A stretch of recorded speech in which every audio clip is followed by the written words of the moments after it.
It began with an unmarked brown envelope, casually dropped on Elon Musk's car windshield in the Tesla parking lot.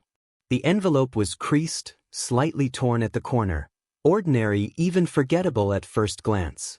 But there was something about it that didn't sit right. No return address, no sender, just a single sticky note inside with a cryptic phrase written in pencil, line item 47, dig deeper. Musk was no stranger to unconventional deliveries, but this one felt different. The contents of the envelope, pages from New York's Department of Public Services, revealed a complex web of questionable financial decisions. The pages detailed a series of programs with names like Community Vision Alliance, Equity Root Initiative, and Healing Through Education, all of which seemed to be allocated federal grants, but with few or no visible outputs. The sums of money were staggering, $62 million in total, funneled into these organizations. But when Musk searched online for these programs, he found nothing. No websites. No contact numbers. In some cases, the listed addresses were vacant lots, P.O. boxes, or commercial buildings that had been abandoned for years.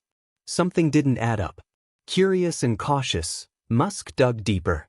The more he looked, the clearer the pattern became. Millions of dollars were being siphoned off into these non-existent or ineffective programs. But there was more, something far more troubling. On nearly every document, there was a familiar signature. Letitia James, the New York Attorney General, stamped at the bottom of each approval. This wasn't just negligence or oversight.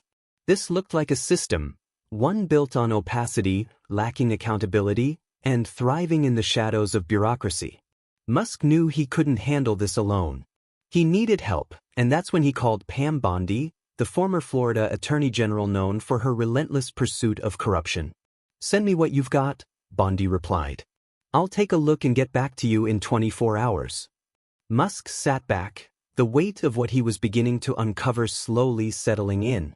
There was more to this than just a botched government program. Something far more dangerous and calculated was at play.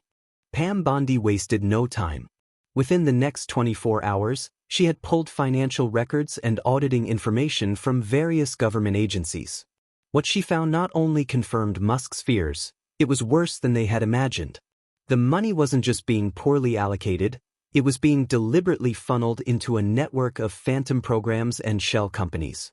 Some organizations on the documents didn't even exist. No websites, no physical offices, no staff. The addresses listed for some of these entities led to empty buildings or, in one case, a defunct nail salon in Brooklyn. Bondi's team quickly discovered that millions of taxpayer dollars were being channeled into consulting firms and nonprofits that appeared to serve no real purpose. They were untraceable. And the signature of Letitia James, the Attorney General, appeared again and again on the grant approval forms. This was no accident. James was deeply involved, and the system was rigged to hide the truth. Bondi knew they had to act fast. Public scrutiny could tear this wide open, but they had to approach this carefully. She arranged a meeting with Congress's Oversight Committee, and a hearing was scheduled. The goal was clear: expose the waste and the corruption, and follow the money trail to its source. Bondi would provide the legal framework, and Musk would present the evidence. He would walk them through the numbers and the patterns. There was no turning back now. The day of the hearing, the atmosphere was tense but controlled. The room was full of the usual political theater, polite introductions, some small talk, and the shuffle of papers. Everyone expected a routine, procedural oversight session. But Pam Bondi wasn't here for small talk. She stepped up to the microphone, holding a flash drive in one hand and a manila folder in the other. Her voice was firm, deliberate. "This isn't about politics," she said, her voice steady. "This is about theft, your taxpayer dollars being misused in plain sight." She clicked the remote, and the first slide appeared: a wire transfer of $3.2 million from a federal education grant to a consulting group that was registered to a UPS box in Brooklyn. There was no website, no staff, no services delivered. Next, she showed another slide: $870,000 allocated to an emotional healing nonprofit, which only hosted 3 sound bath workshops with fewer than 80 participants. The numbers piled on, millions directed to organizations that either didn't exist or had no traceable outcomes.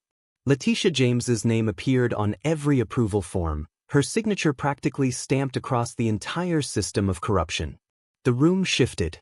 Some committee members murmured objections, suggesting partisanship. But Bondi was relentless. "This isn't about ideology," she said. "It's about accountability." At that moment, the door to the hearing room creaked open. Musk was ready. When Elon Musk walked into the hearing room, something shifted. He wasn't wearing a suit, didn't bring a legal team, and didn't bother with theatrics. Just jeans, a plain t-shirt, and a laptop under his arm. He nodded once to the committee, sat down, and opened the device. "I'm not here to speculate," he began. "I'm here to show you what the numbers say." The first slide showed a sharp rise in federal funding to New York State over the last 3 years, more than $62 million across equity-related education and housing programs. The second slide broke it down further. 31% of those funds, nearly $19 million, had gone to vague initiatives labeled social equity reform, a category with no federal standards or measurable metrics. Then came the map, New York, lit up with red pins. Each represented a grant of $1 million or more. Patterns emerged fast. Multiple programs shared the same addresses, the same board members, or were tied to P.O. boxes. Some had no website. Others were registered to locations that hadn't been occupied in years. "Over $26 million is unaccounted for," Musk said plainly. "No audits. No outcomes. Just gone." He clicked again. A nonprofit that received $870,000 held 3 meditation workshops. Another group, awarded $3.2 million, was registered to a UPS mailbox. The approval forms? All signed by Letitia James. Pam Bondi stepped in, laying out the human cost. A public health grant that produced no health services, an $8 million education program tied to lower graduation scores. "This isn't about your politics," she said. "It's about your tax dollars. And who's watching them?" Then came the final piece, housing. Musk displayed a new map, federally funded, affordable housing programs. But there were no homes. Just entire hotel floors, leased under vague contracts. Not for struggling New Yorkers, but for undocumented migrants with no ID, no vetting, and no paper trail. In just 18 months, lodging costs had risen 340%, all under James's office. He closed the laptop. "I'm not accusing. I'm showing facts. And facts don't lie." Letitia James never showed. Her seat sat empty. Her silence, louder than any defense. 3 days later, she resigned, no apology, no explanation. Congress passed the Federal Funds Transparency Act. 10 states launched immediate audits. Pam Bondi summed it up in a televised interview. "If you can't say where it went, you shouldn't be the one signing the checks." And Musk? One tweet.